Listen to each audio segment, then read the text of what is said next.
Assalamualaikum warahmatullahi wabarakatuh. Hello, my name is Nurrasilfa. I'm from Offering I Village 2019. So today I will presentation some science article about vegetation region. Scientists divide the earthland into what are called vegetation regions. Vegetation regions are geographical areas characterized by distinct plant communities.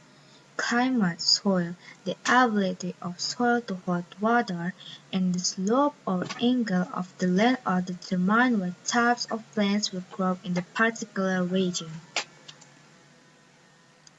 Vegetation regions can be divided into 5 major types.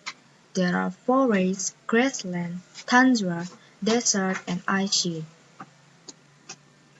The first is forests.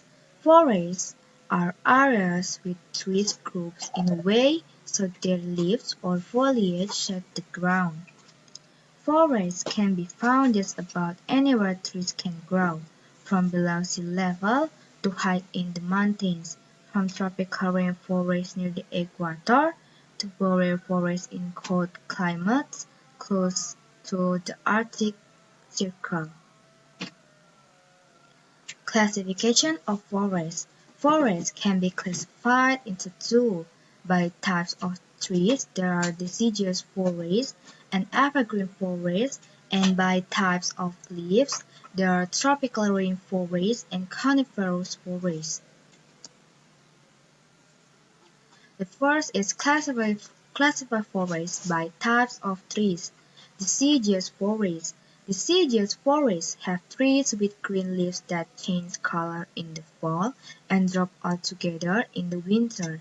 Trees that are common in deciduous forests are oak and maple. The northeastern United States is covered in deciduous forests, and tourists flock to the area every autumn to experience the orange, yellow, and red leaves blanketing the region. The second is evergreen forest. Evergreen forests have trees with leaves that stay green all year long. One of one of the places evergreen forests can be found is on the opposite side of the North American continent, in the Pacific Northwest, which includes the Canadian province of British Columbia and the U.S. states of Washington and Oregon. The Pacific Northwest is full of evergreen trees like fir. Next, classify forests by types of leaves. The first is tropical rainforest. Trees in broadleaf forests have wide, flat leaves. Tropical rainforests are a type of broadleaf forest. Tropical rainforests such as Brazil's Amazon basin rainforest are found near the equator. They contain more than half of the world's biodiversity, or variety of plant and animal species. The second is coniferous forests. Coniferous forests have trees with cones and needles instead of leaves. Coniferous forests have the tallest, large, and oldest trees in the world. Next, the second vegetation region is grassland. Grasslands are, as their name suggests, flat and open areas where grasses are the dominant type of vegetation. Grassland can be found on every continent except Antarctica. Climate plays a role in the type of grassland you get. In cool climates like Northwest Europe, grasslands are dominated by tall vegetation, such as oats that thrive all year. Some of these grasses are so tall and hardy that they are considered weeds. In warmer climates, seasonal vegetation survives better.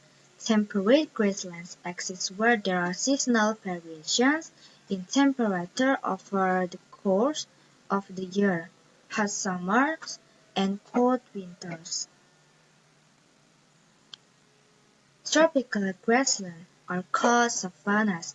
They dwell in weather that is warm year-round and usually pretty dry. The most famous savannas are in Africa. Serengeti National Park in Tanzania has three distinct types of savanna grassland: long grass, intermediate grass, and short grass. Grasslands are important for milk and dairy production. Dairy cows are heaviest and most productive in areas in which they can munch on grass all day. The next vegetation region is tundra. Tundra is an area where tree growth is difficult because of cold temperatures and short seasons. Vegetation in tundra is limited to a few shrubs, grasses, and moss. Scientists estimate roughly 1,700 different species live in the tundra, which isn't much compared to forests and grasslands.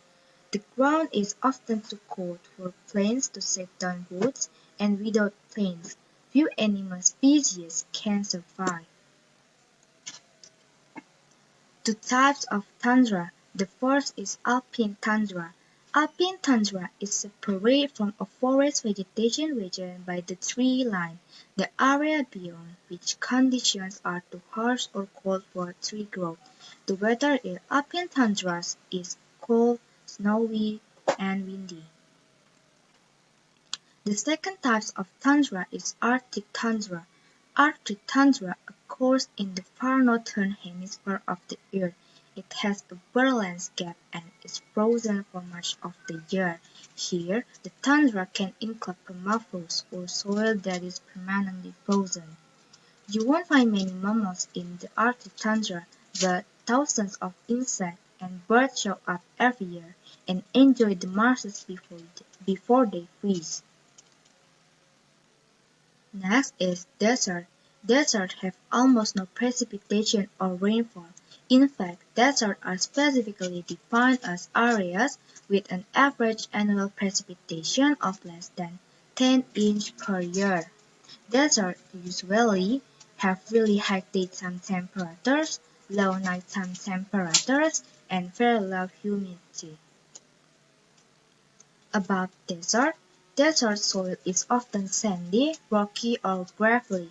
Plant life is highly specialized to adapt to this coarse, dry condition with long roots, small leaves, stems that store water, and prickly spines that discourage animals from touching or eating them.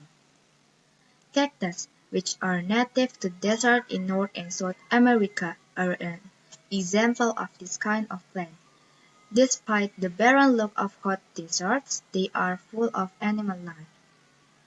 Most desert animals, such as lizards or snakes, are nocturnal, meaning they are active at night. Nocturnal animals take advantage of the cooler nighttime temperature of the hot desert. The last vegetation region is ice sheet.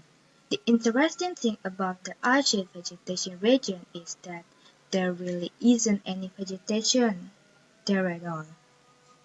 An ice sheet is a large stretch of glacier ice that covers the land all around it for more than 50,000 square kilometers. Ice sheets are important research sites for scientists. The Arctic ice sheet is a record of Earth's atmospheric changes. By looking at layers in the ice, scientists can keep track of different levels of pollution or volcanic gases in the atmosphere. In the 1883 eruption of the Indonesian island volcano of Krakatau can be located and dated by the distinct air bubbles in the Antarctic ice sheet, for instance. Scientists are also studying ice sheets to measure the rate of melting ice. Parts of the Greenland ice sheet were once thought to be permanent, but they are now melting at fast pace. So this is the end of the presentation. I'm sorry if I make a lot of mistakes. Thank you for your attention. Assalamualaikum warahmatullahi wabarakatuh.